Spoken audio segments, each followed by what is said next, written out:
Hello, good morning, and welcome to this Dawn Busters Taste. We have two straight rye whiskeys, both at 90 proof and with no age statement.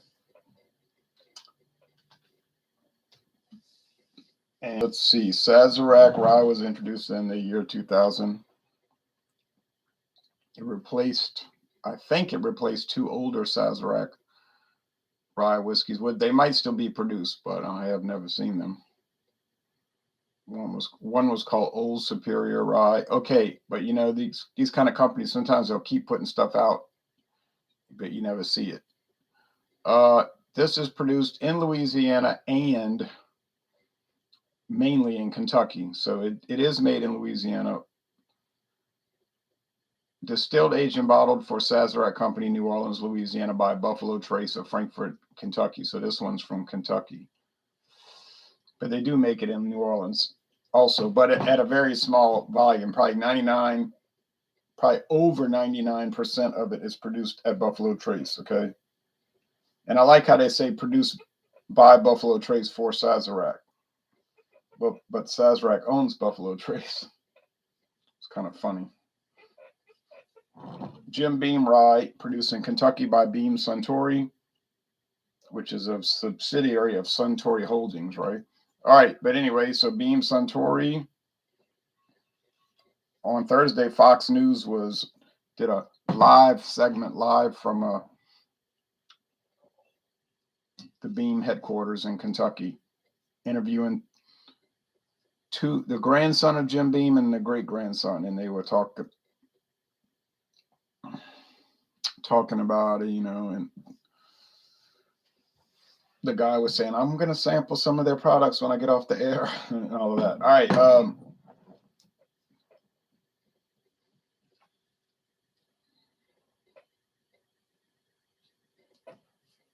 What's up? I'm drinking a Two-Hearted Ale right now. Well, hello to you. A Two-Hearted Ale is a good choice. Double Two-Hearted is really good, but it's a little too strong. You can drink it every once in a while. Okay.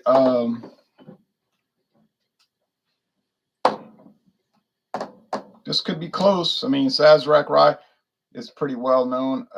We saw the price yesterday, $18.99, and Jim Beam is $17.49.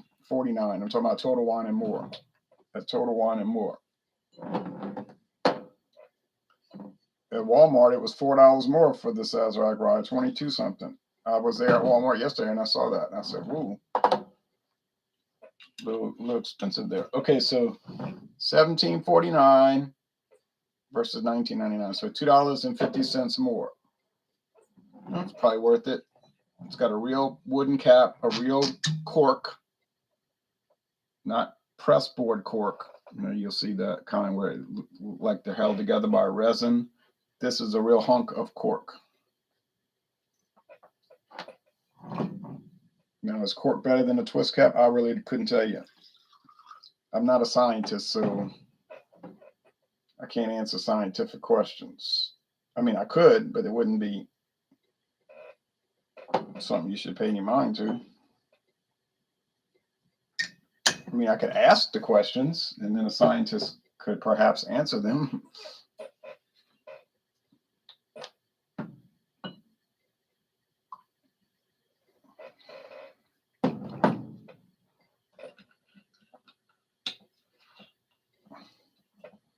I can answer historical questions if I know the answer. If I don't know, I'll look it up. Okay.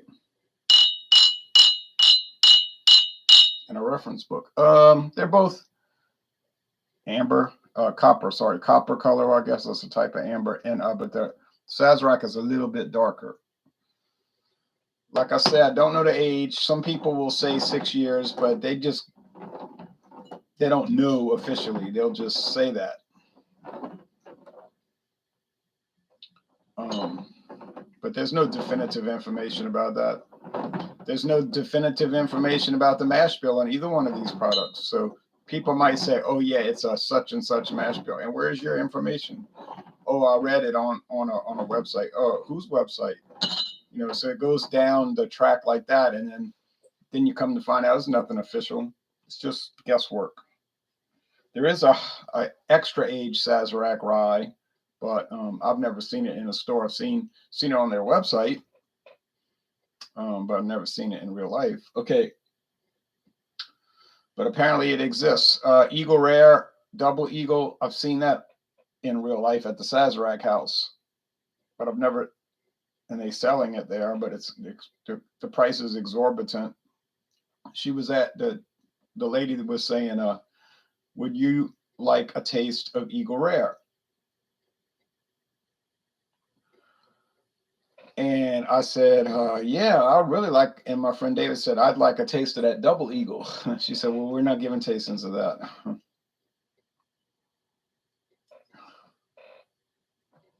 And mix them up a little bit more. But I think I have it mixed up well enough. Daylight is coming, but not too fast. You can see glints of daylight in the sky. I watched all the Major League highlights yesterday. I mean, from yesterday. I watched them this morning. That's why I woke up so early, sipping coffee and watching it. Guy got hit in the head. He was pretty knocked out. They had to help him off the field. The White Sox won. So now they're even again, 50-50. That's their average. That's their record. 50 wins, 50 losses, 50-50. But they probably lose and go back below half and half. Dodgers lost. Yankees keep winning, more or less. You know, they had a little rough time there. And maybe it will continue rough. I don't know. It seems like they're coming back strong, but looks can be deceiving. It smells like rye bread, you know. And if you've never had rye bread or smelled or tasted rye, it's very difficult to describe it to a person. Just think along the lines of black pepper and mint and bread grain. I don't know. It's hard to describe. That's not really accurate. But I don't know how else to describe it. It's like trying to describe black licorice to somebody that's not had it. I mean, it's kind of like Jägermeister. It's similar to Ouzo, but you know, I don't know what else to say. Okay, you have to try it on your own. You may hate it. Okay, these smell very similar, but this one on my left hand smells stronger. You know, like a little stronger in the nose. So that's making me think it's Sazerac Rye, but I really don't know. So I got, what do I have on my record? I have to recheck it, but I think I've got 2 victories and 3 losses on this rye whiskey taste straight. Well, George Dickel doesn't claim to be straight rye on this rye whiskey taste challenge. 2 correct, 3 wrong. I think that's what it is. I'll check. Doesn't really matter, but it's a pitiful record.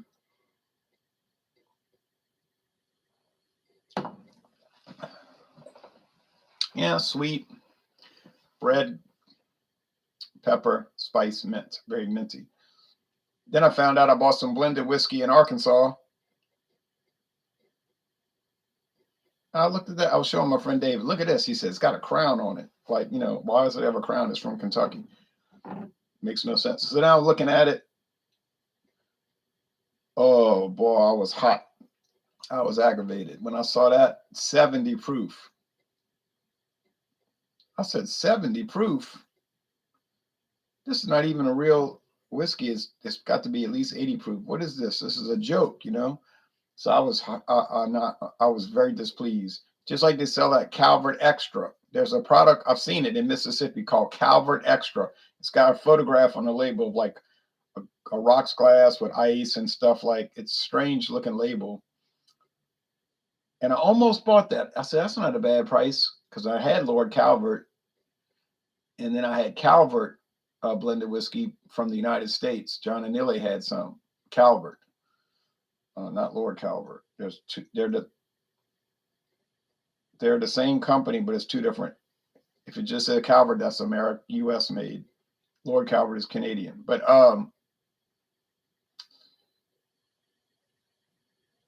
I went to buy it, and then I looked carefully at the label. It said 70 proof. I'll put it right back on the shelf. But it's too late. I bought this Quality House, and it's 70 proof. Guess I'll have to go through it. I know it's going to taste washed out though. Well, I don't know, maybe it's good, but I seriously doubt it. But I got another blended to do anyway. Royale Club. Picking that up again. Well, it's probably going to be a month before I get to it. So, yeah, this tastes the same, but just maybe a little less bold, a little milder.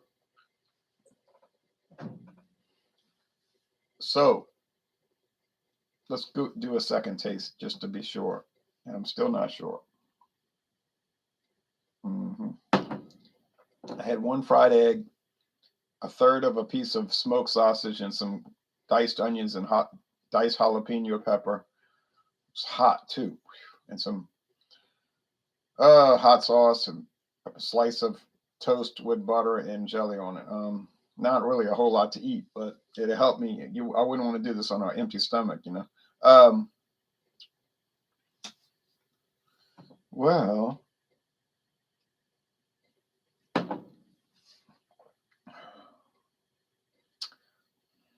maybe more mint in my right hand. Same thing with Southern Comfort. Most of it's made in Kentucky. I come to find out by calling the company, but a little bit of it's made in New Orleans, Louisiana. And the man said people call him sometimes on their 1-800 number saying, where did they give tours for Southern Comfort in New Orleans? We're going on a vacation to New Orleans next month. And where's the distillery where we can take a tour? And he tells them, well, they don't really have that. He says in Kentucky, and it's at Buffalo Trace. He said, but I tell them go to the Sazerac house, the museum, interactive museum, and they do distill a little bit of it there because there is a distillery on the first floor. But he says just a tiny amount. So sometimes they do Southern Comfort there, and sometimes they do Buffalo Trace there. But if you get a bottle of this Sazerac Rye, or if you get a bottle of Southern Comfort, it's almost invariably produced in Kentucky. But you might just stumble across a bottle that's from New Orleans, Louisiana. Maybe what we get here is from, I don't know, maybe it's all just sent right here to Louisiana. But that doesn't even make sense because the guy told me, he said, no, we actually send the liquor back to Kentucky to age it. We don't even have a barrel room here because, we don't have room. So, yeah, forget that. It's all just sent out from Buffalo Trace bottling plant. And probably just whoever gets it, gets it. So does it make any difference, New Orleans or Frankfort, Kentucky? I doubt it. They're using the same recipe. Not the same water, though, but I don't know. You would think that the difference would be so minuscule that only the greatest of all greatest whiskey experts could tell the difference. And then they probably couldn't even tell the difference. Do I like both of these? Yeah, sure. Would I pay extra for the Sazerac Rye? No, I wouldn't. Kevin Johnston says, good morning, Jay. I am finally home from work and enjoying an ice cold natural daddy. Oh, natural father, natty daddy. Oh, too strong for me. I hope it's only a 12-ounce can. I would really like to try that Sazerac Rye. Well, it's probably at a local store. I think it's across the whole United States. Pretty much sold everywhere, from what I understand. May not get it for $19.99 though. And anyhow, if you do have trouble finding it, just call that number and they'll tell you. They're not open on Sunday, but call tomorrow after 8 o'clock Eastern. They'll be open. Call this number. They'll tell you who's got it in your area. 1-866-729-3722. American whiskey, classic American whiskey. They'll tell you. I mean, you can send an email, but you get an instant response if you call them. You don't have to wait for the response. They just tell you on the phone. Oh, they'll say, where do you live? Let me see. You can hear the guy typing. Let's see. Oh, yeah. Look, they got it here at this place. Or something like that. It's 25-ounce can, but I'm only going to have about half the can. Good idea. picked up a Salsa lick tequila. Oh, Salsa. I don't know how it's pronounced. Salsa. You know, it could be either way. I've never seen a commercial for it. Doesn't matter. Yeah, I've got some of that stuff, but I have never opened it. Good morning to you, Hector. I've never opened the Salsa. I've got the gold and the silver. And then I got Hornitos, which is made by them. It's like their specialty above premium brand, Hornitos. I got the Black Barrel for the craziest price, the lowest price in the world.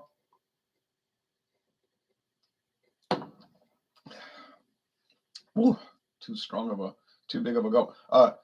Don't look a gift horse in the mouth. What do you prefer more, a nice rye or a nice rum? Well, I don't know. I really don't know. It's like saying, do I prefer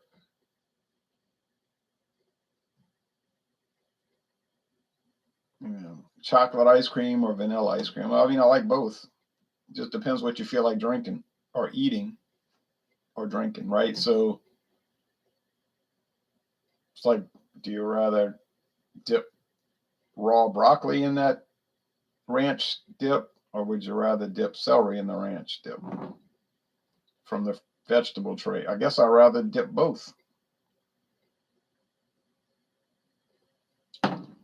So it's probably even. Now, would I rather drink a good rye or a good bourbon? I'd rather drink a good rye whiskey, because I think rye whiskey tastes better than bourbon. Well, that's just my personal opinion. Other people would get enraged. How can you say that? Easy. I just open my mouth and I pronounce the words and it comes out. Okay. That's the way I feel. I agree with all of that. Oh, thank you, Kevin. But people got these fixations in their mind, like that certain styles of drinks are better than other styles. And I think some of that is based on this fixation that drinking liquor or wine or beer or reviewing it is like a religion. It's a religion. They're devoted to it. I mean, I'm devoted in a way because I do it all the time. I agree with that. Okay. Point taken. I'm taking my own point, But what I'm saying, I don't look at it I don't look at it as a religion. I just taste them and say, this is what I think, and this is what I think, and this is what I think, this is what I think, this is what I think. It just goes on and on like a spinning wheel. But I don't attach any particular importance to it, if you understand what I'm saying. Like, if someone asks me, what was that one time in beer reviewing or whatever that you got so angry? And my answer would be, there wasn't a time. I never got angry. I got angry with some people because they were acting like what I'm describing. This, like it's a religion. They're like sick and insane, or they'll let politics get involved in it. It's like they'll sit there bragging on, oh, I love your reviews. They're great, man. And I appreciate them saying that. And then they're coming on like they're my blood brother or something, And then they find out that we disagree on politics or something like that. Oh, well, so I'm never talking to you again. I was like, I thought we were blood brothers, brother. Well, we don't agree on that. You're a blank and a blank and a blank. That same old story. That's how people argue politics these days, calling other people names. How about supporting your position, Not with an arrogant, self-righteous, offhand, sanctimonious attitude, but like a real, logical, thoughtful, calm approach. Is that something you could do? You think you could do that? No, you can't do that. You don't have that ability. That's why you got to call people names, because you don't have that ability. Not to mention that you don't really know much, so that the people that talk about politics the most seem to be the people that know the least about it. That's from my experience. I think this is the Sazerac, but I mean, really, they're so close. I'm not gonna feel bad if I get it wrong. I mean, I'll be irritated because I'm trying to get my average up. I don't want to be 2 and 4, but anyway. Ding, ding, ding, bad, bad, bad. It's the Jim Beam. So now 2 and 4. Oh, golly gee. And it could be worse. I haven't checked my records. I could be off. But I haven't been doing very well. Is it because I'm bad at it? I don't think I'm bad at it because I've done other classes of liquor, like brandy, and gotten them all right. You know, like whatever brand it was. Got it right every time, you know. And then, well, sometimes you get a little full of yourself, you know, like you start thinking I'm invincible. And then you find out you're not. But, you know, you start to become careless or overconfident. But still, you might only get 1 wrong. You got 11 right, something like that. My explanation for this is not that, oh, I'm bad at doing it. No. Although that's possible. But I think the real reason is because they're so similar. I really think these rye whiskeys that I've been examining are so similar one to another that it's very difficult to get them right. Now, if you are a viewer and you say, "Oh, I know I can get it right," I know I could. Well, that's very nice, and I'm very proud of you. And now the only step to tighten up those little loose ends is for you to do the live examinations, blind, of course, no editing. When I start seeing jump cuts, I'm gonna think, wait a minute, something's up. Using your real name. Just because somebody in a ski mask claims they got it right, that doesn't mean I'm impressed. Unlike Paul McCartney, I would say maybe I'm not amazed. You know, so let's see it happen. Make it happen. Do your magic. You know, let's see your magic. So many labels, so few arguments, says Tab. Meaning the people you were talking about, right? Kevin says, some of the blind taste challenges you do are nearly impossible to differentiate. Well, that's the way I feel about it. Morning, interesting comparison. I find Sazerac to be a bit sweet. Haven't tried the JB Rye. Well, I couldn't tell them apart. Okay, and then the price point is almost the same. Total Wine and More was $17.49 versus $19.99. All right. Now you might go to some other store and it could be the reverse. Although I seriously doubt you're ever going to see Sazerac Rye for $17.49. So I don't think that's going to happen. But you know, it could be maybe the Jim Beam Rye is $1 more. Unlikely, but possible. So they're not exactly the same price from what I've been able to determine, but they're virtually the same price. We're talking about very little difference. So, I mean, some of these is a $10 difference or more. Be like $10 every straight. You do an online survey, check everybody's website, and everyone is $10 more, $10 more, $10 more. But then you taste it, taste them, not it, and you say, well, why is it $10 more? It doesn't even seem like it's 10 cents better, you know? I can't even tell them apart. So that's something to think about. You say, yeah, but Beyonce got her name on this product. You know what I mean? I'm making a joke, but you know, that's true in a lot of cases. Okay, good. But that doesn't make the product better because it got Iron Maiden on the beer or whatever. Doesn't make it worse either. Now, some people are funny like that. They're weird like that. If it's a famous band and they're on the label, they're going to automatically hate it. I've seen beer reviews like that. Oh, another one of these corporate sponsors. I'm like, okay, I know where this review is going before I watch the review. In other words, I know what they're going to say before I watch the review. All right. I already know their score. It's like some of these congressional committees. They're going to investigate things. We're going to investigate this. Yeah, but you already know what your conclusion is. You're just going to bring witnesses who support your contention. If it's somebody that has evidence that goes against what you're saying, well, they're not going to be subpoenaed. And in fact, they're not even going to be mentioned. Even the people that you're talking about aren't going to be mentioned because it's called confirmation bias. And human beings are common to do that. They'll make a declaration, right? Then they'll do the study to support the declaration, but they only bring in evidence that confirms their bias. Like, say, with cigarettes, there's a great example: cigarette smoking, which this channel does not endorse. Not that it takes an issue against it either, but they'll do studies, oh, cigarettes do this, cigarettes do that. Michael Corleone did this, Michael Corleone did that. So then the people doing the study say, yeah, sure. But the only problem is, if they find evidence that goes against their argument, like, well, this study showed that there was no correlation with smoking cigarettes and cancer, but they won't mention it. It's like it doesn't exist. Do they have such studies?